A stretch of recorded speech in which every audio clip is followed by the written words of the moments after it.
Good morning, everybody. It is day 30. Day 30. You heard correctly. Of spiritual healthcare.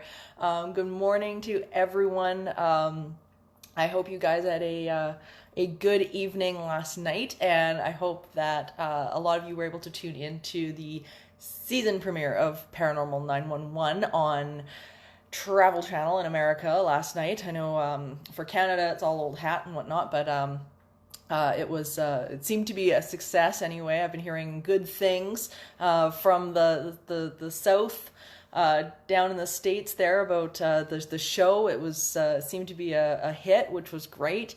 It was a really fun season to film. So I'm glad you guys caught it. Good morning to everybody logging in. It's nice to see you. As I say, this is day 30 of spiritual healthcare. It's crazy spiritual health. It's day 30. Good morning, Mark. Good morning, Will. Good morning, Nigel, Patricia, Des, everybody that's there. It's nice to see you guys. It's a beautiful day here. I don't know what it's doing where you guys are, but it is lovely. It's finally warming up in Alberta, which usually does not happen. We've had like ridiculously bad weather.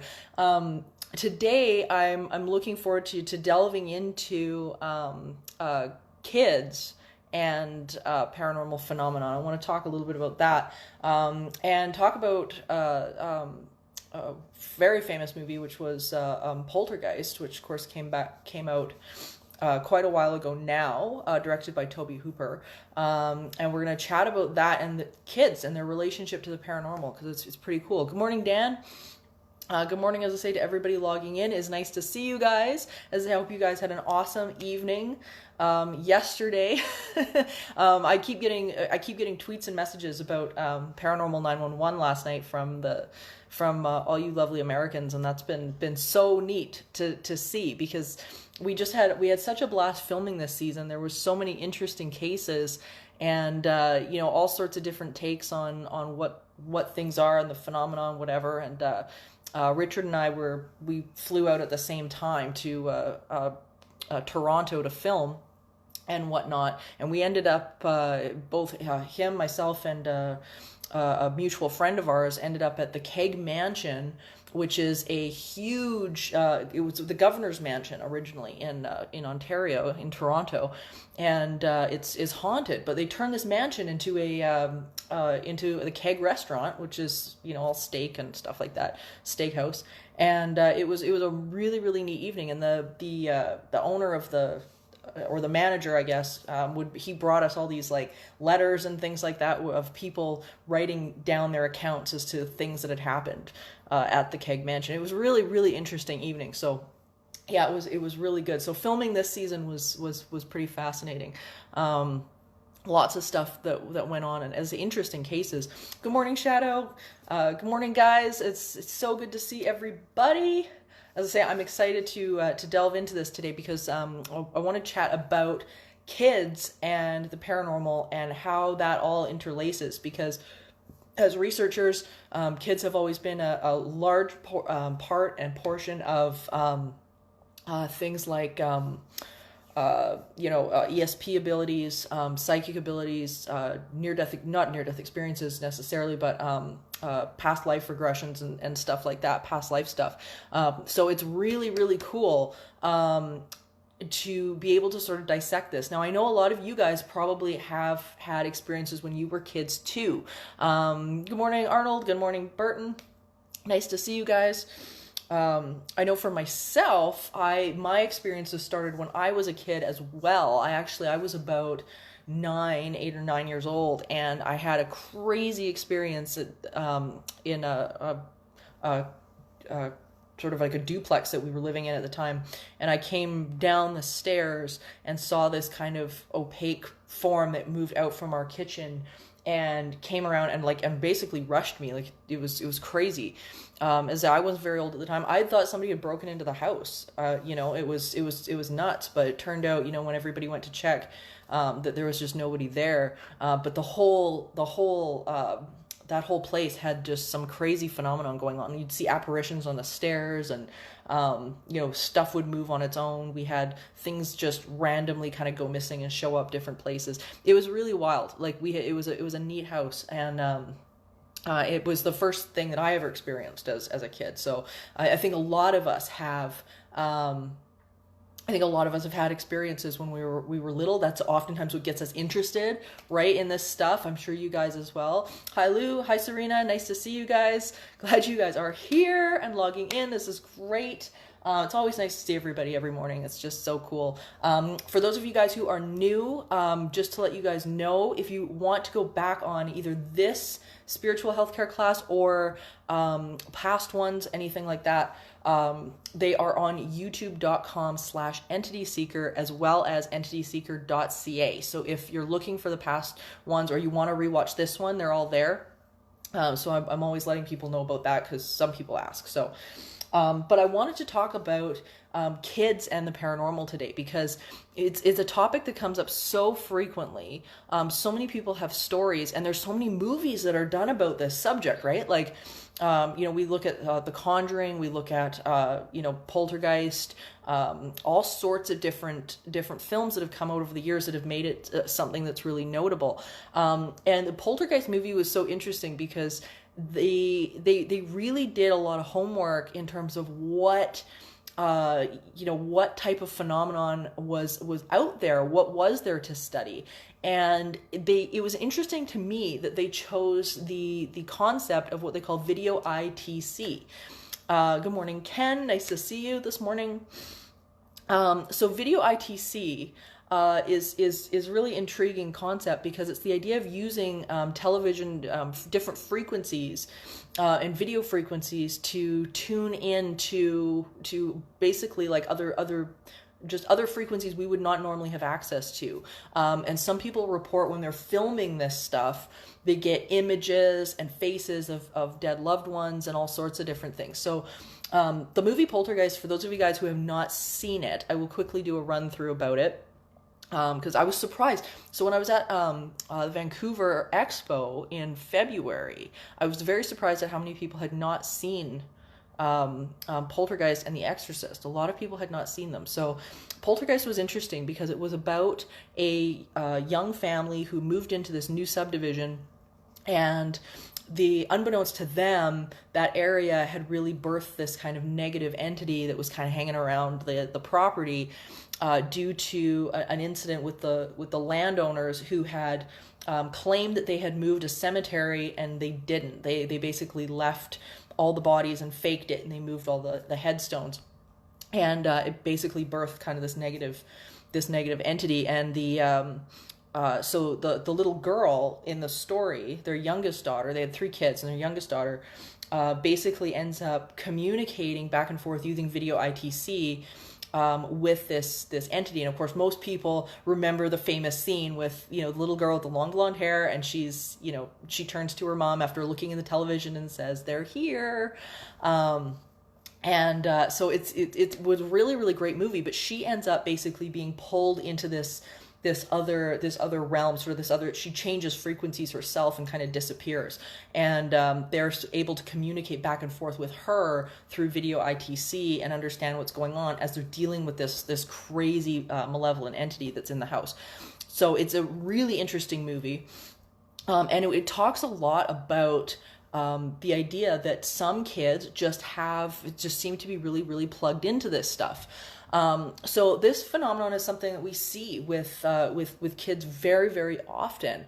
I was mentioning before that a lot of kids start getting their interest in this subject matter at that point in time when we're young.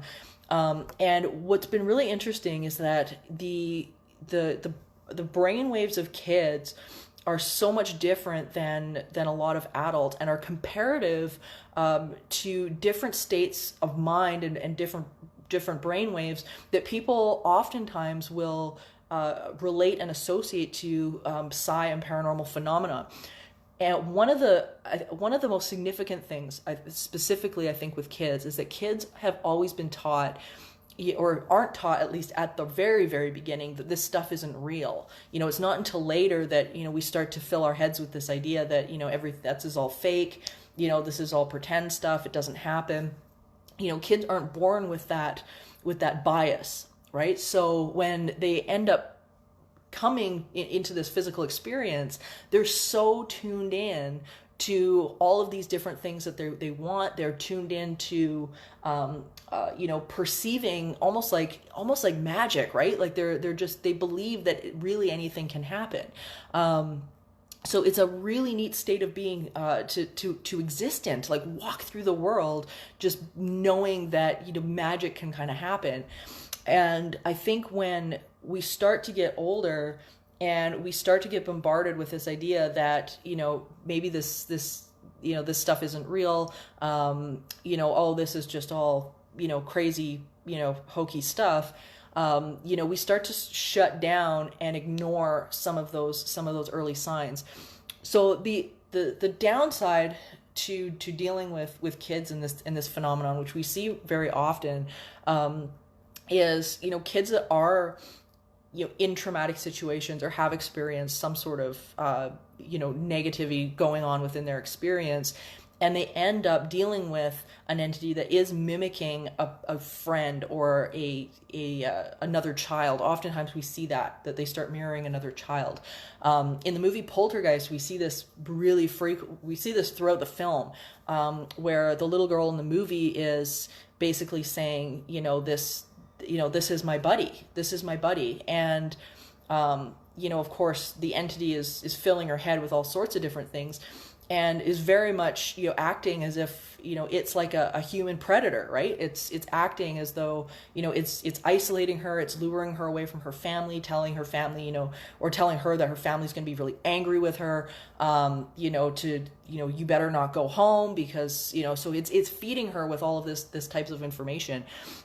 And we do see this in different paranormal instances and cases. This is something that we've run across before.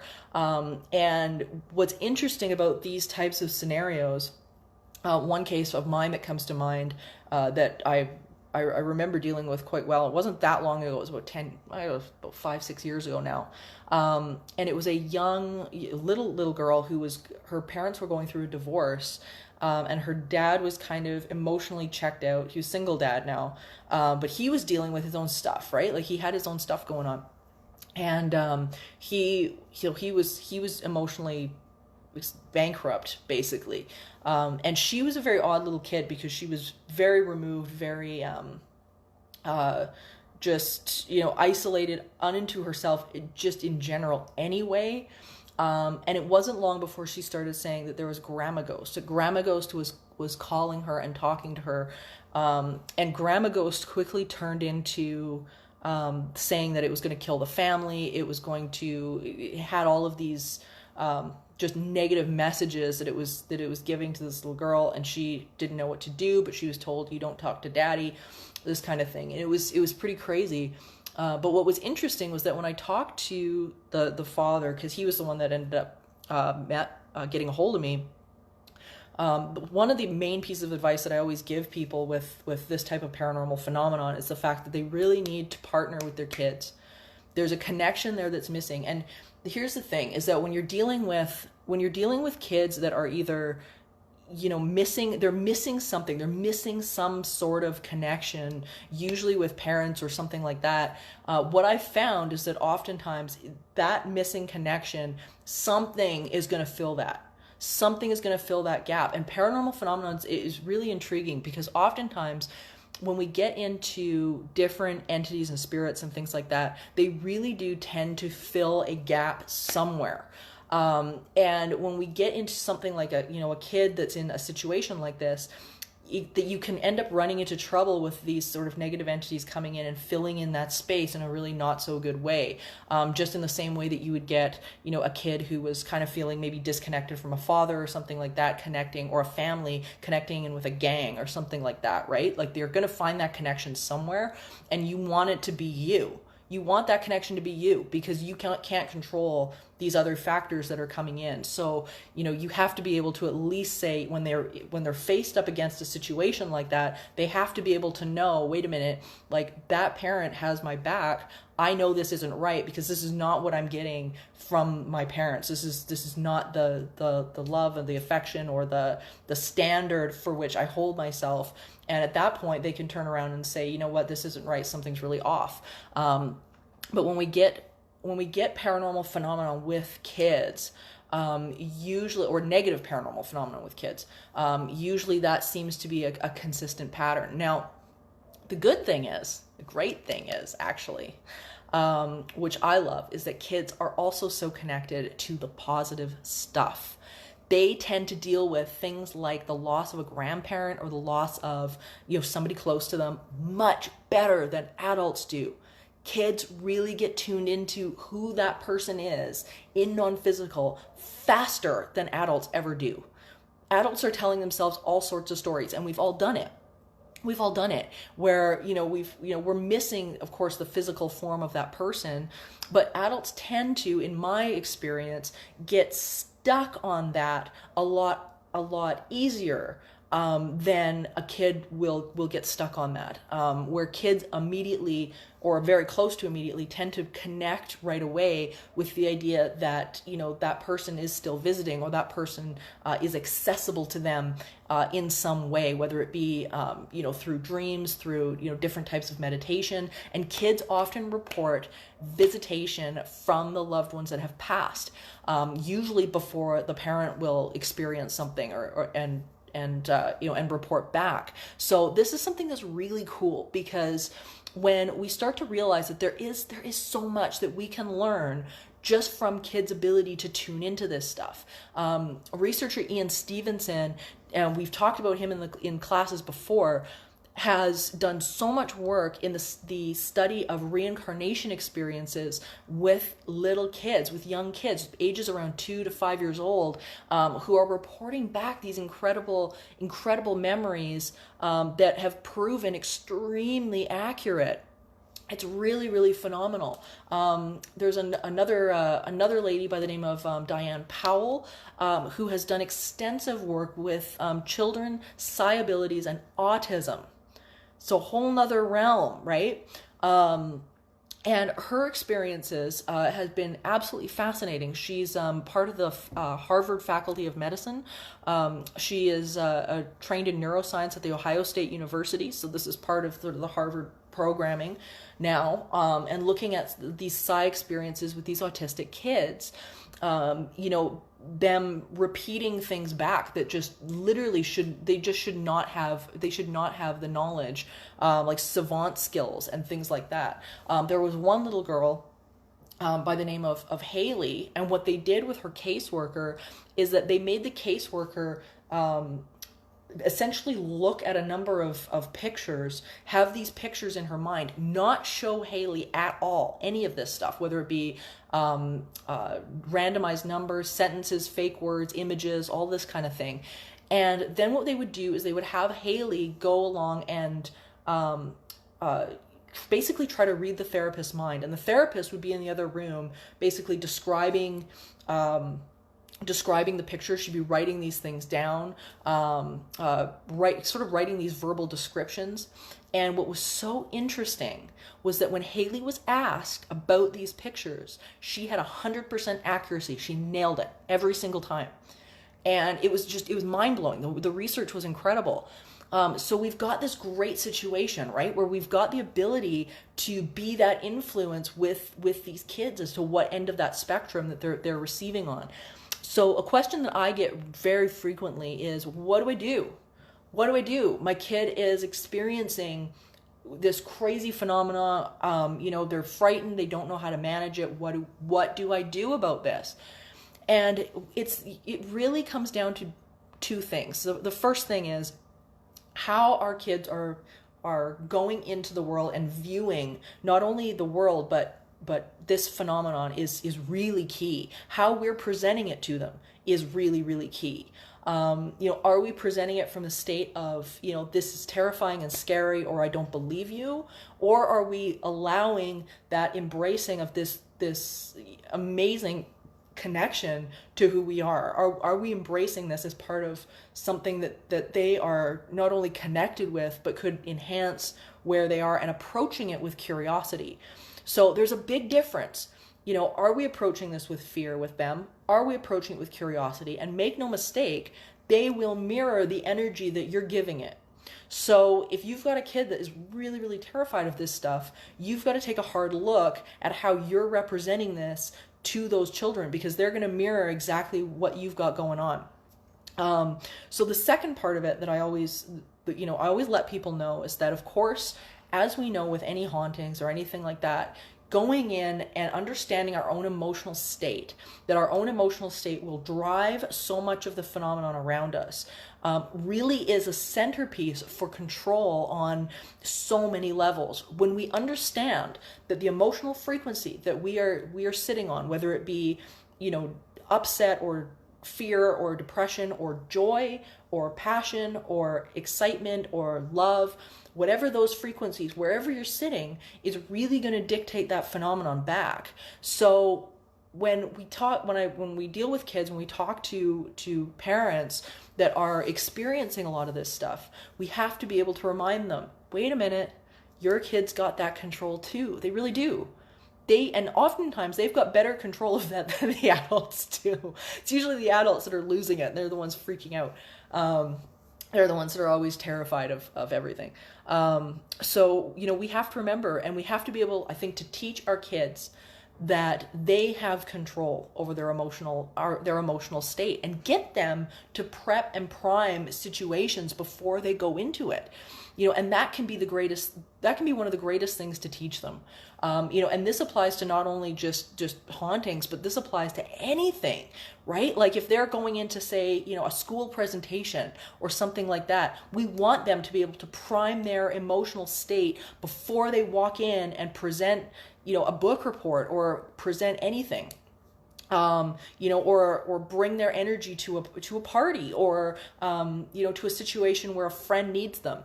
Their ability to prime their own emotional state and to take control of that, not allowing the external circumstances to necessarily sway, where they are and who they are in that connection, is just so key. And the great thing about this tool in general, is that when they run into somebody, whether it be, a negative entity or a negative person, toxic person, or somebody's got something going on that is just not in their best interest, they will be so connected into who they are that they will know immediately something isn't right, because their emotional guidance system, that pull, is going to be extremely drastic for them. They are going to realize really quick that there's something is not right. It is so disconnected from the joy and the happiness of where they're sitting, that ultimately they're going to know something's off, and the red flags are going to go up, which is really important. So there's a number of things, as I say, that can be done with situations like this. And it's kids are such a fascinating area of study, for sure. Arnold's asking, does poltergeist have two definitions? And yeah, there's been a number of definitions, I think, that have been thrown around over the years. Some people think of poltergeist, ultimately the word translates into noisy ghost, but some people see poltergeist as something like a spirit that has an intelligence that's moving things around, that can interact in its environment. And other people, and typically the parapsychology community, leans towards the psychokinesis explanation. So PK, which is, the ability to move things with our own energy, with our own focus and intention. So there's, like you're saying, a couple of definitions. There's probably a few more. But it can vary. Depends on the context. And I think depends on where people are coming from. Because as I say, I've heard both. So I want to grab a reading from our humble poet, 101 Life Lessons Without the Bullshit. Love this book. It's a great book. I read a little bit from it yesterday. I wanted to delve into this a little bit again today because I thought it was really prevalent. And, a lot of the time when we are, in these situations with our kids, when we're in these situations with, this extra trauma and things like that we're experiencing, whether it be just minor stuff or whether it be something that's really significant, we tend to, that hanging on and that clinging to that energy, it really as adults starts to wear us down on a massive level and in ways that we don't realize. It really is crazy. Just how much energy it takes to hang on to something. And kids, as we've talked about, have this amazing ability to let a lot of this stuff go very early on. As long as it's not harped on, they don't tend to keep it in their experience like adults do. They really don't. So I want to read a little bit of this for you guys because I think it's pretty relevant. We can exhaust our beings. If we spend time around people or in situations that require us to use extra calories just to put up with them, eventually it's going to take a toll on us. Many people keep company that is not true to what they want and feel. A lot of us feel we need masks to be around the people we spend time with, and whether that mask is a fake smile or something to hide the real emotions underneath, it never does us any good in the long term. Doing this daily will suck us dry of our enthusiasm and energy towards life, and we can spiral into a less than pleasant human being.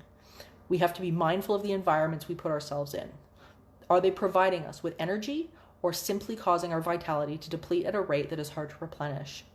Are the people we spend the most time with adding to our excitement for life or leaving us simply exhausted?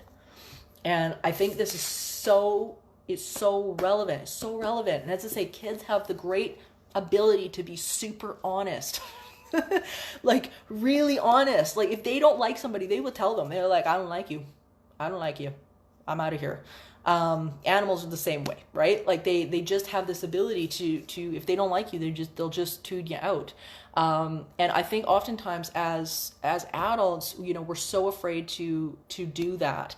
And I've had questions before where people have asked me, well, what do I do with that? What do I do if we've got somebody that is, that is in our experience and whatnot, or we've had to remove somebody from our experience. And oftentimes it's family, to be honest with you. There's so many times it's family.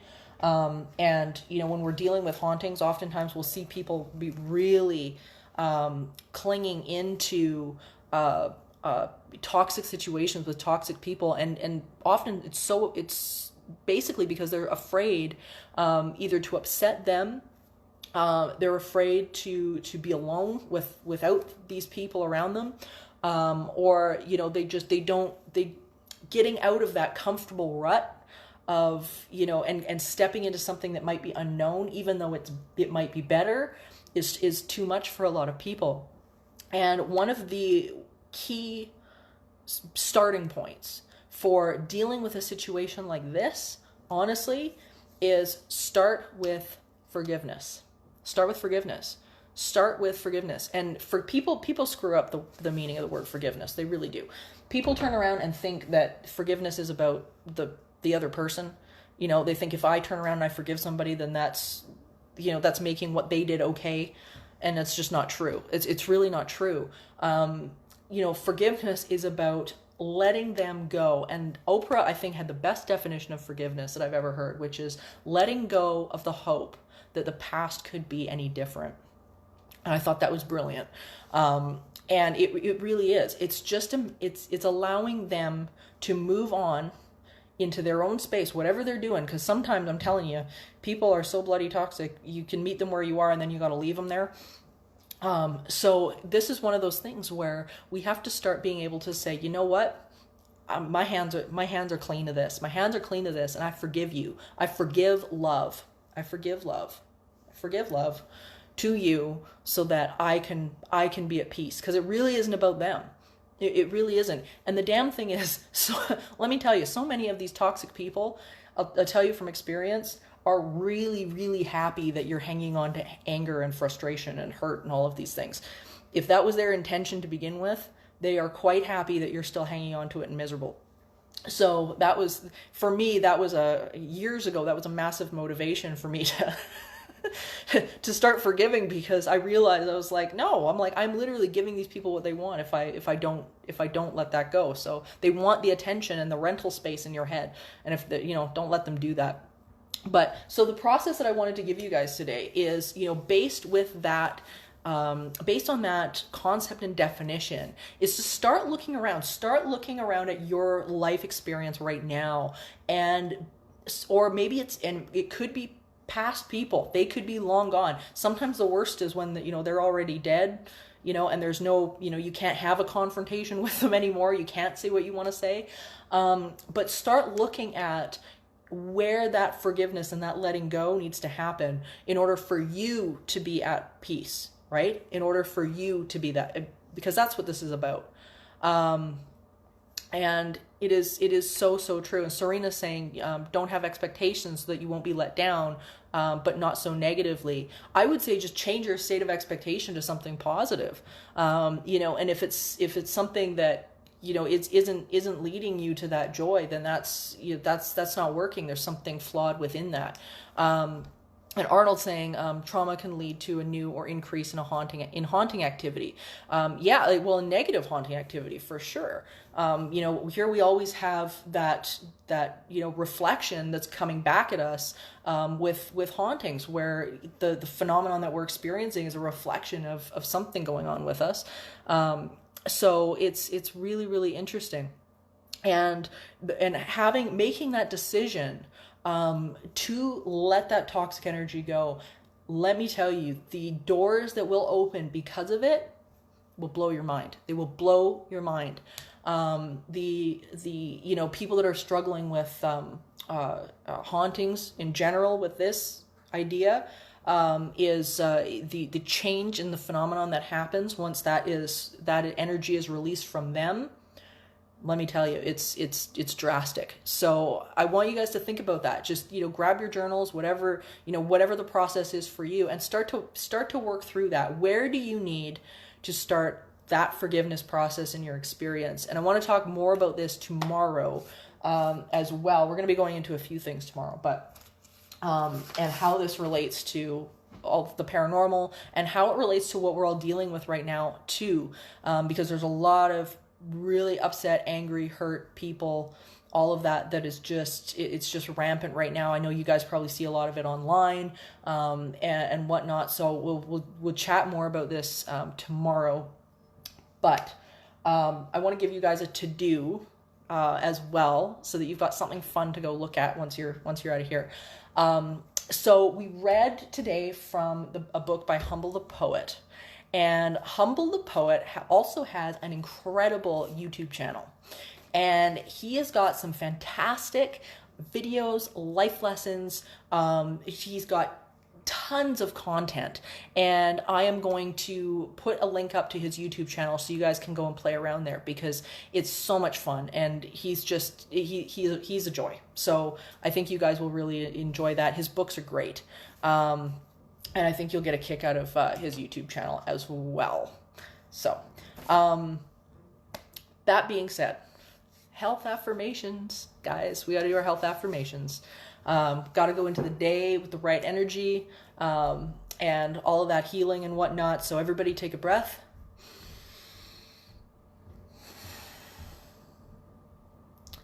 It is natural for my body to be well. Even if I don't know what to do in order to get better, my body does. I have trillions of cells with individual consciousness, and they are learning how to achieve individual balance. When this condition began, I didn't know what I know now. I don't need to understand the cause of this illness. I only have to gently, eventually release this illness. It doesn't matter how it got started, because it's reversing its course right now. There's no hurry about any of this. My body knows what to do. Well-being is natural to me. My inner being is intricately aware of my physical body. My cells are asking for what they need in order to thrive, and Source is answering those requests. I'm in very good hands. My only work is to relax and breathe, and I can do that easily. Everybody take a breath.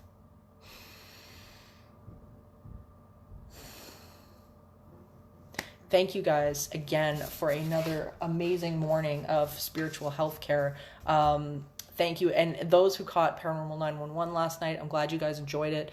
As I say, tomorrow morning, we will be right back here, spiritual healthcare, 10 a.m. Mountain Time, as always. And yeah, like I'm going to be really interested to see what you guys come around to in terms of the concept of forgiveness as well. So bring your stories and whatnot, and we're going to delve into this a little bit more. But you guys are amazing. Thank you so much, as always. And again, share it, invite people, tell people to come join us, because I think, this is such a positive community that we've got right now. And I think this is really amazing. You guys make my day, just incredible, because I get to do this with you guys all the time. So, yeah, bring some people in if you can. And we will see you guys tomorrow, 10 a.m. Mountain Time. 10 a.m. Mountain Time, spiritual healthcare, guys. And if you want to catch up on past classes, don't forget they're on YouTube, at youtube.com/entityseeker or entityseeker.ca, for all of the past ones. So I will see you guys tomorrow. Thank you so much. Bye.